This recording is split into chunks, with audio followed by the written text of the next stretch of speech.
titled The Complete Selling Process from Prospecting to Closing. Today we will demonstrate every step in the selling process through a realistic sales scenario featuring a blush product. Let's begin. Our salesperson, Lisa, identifies potential customers who show interest in makeup products.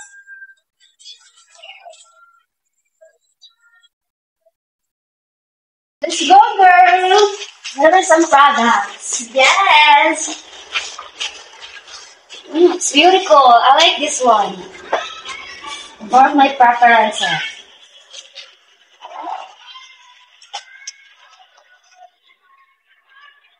Hi, Mom. I noticed you were checking out our beauty products. Are you looking for something natural and easy to apply for everyday use?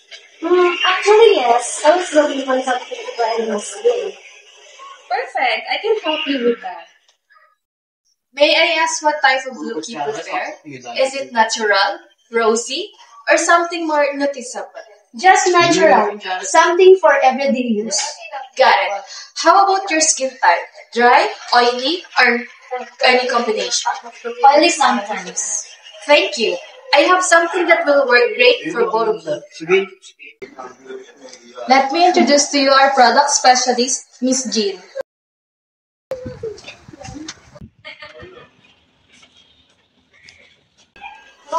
Hello, this is Argumabel Blush, perfect for all skin types. Here are its key features. First is lightweight and long-lasting. Second is buildable natural color. Third is non-comedogenic, won't clog pores. Fourth is sweat resistance, ideal for humid weather.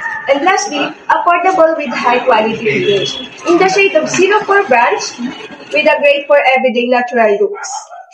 But doesn't blush fade quickly? Good question. Actually, this blush lasts up to 8 hours. Skin. Is this safe for me? It's dermatologically tested and free from harsh chemicals. Many customers with sensitive skins use this safely. Would you like to try it on the back of your hand so you can see the actual finish?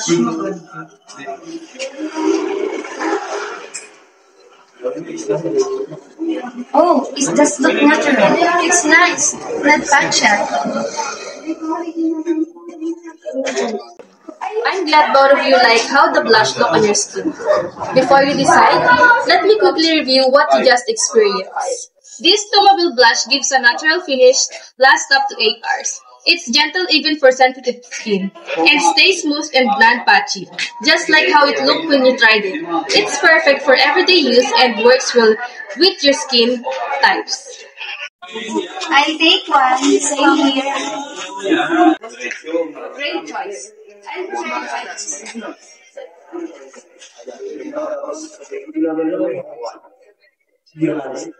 Thank you for purchasing.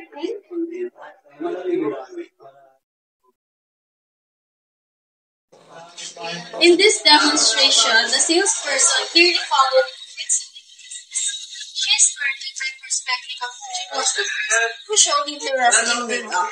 Then, she performed a need analysis by asking about their preferred look and skin type.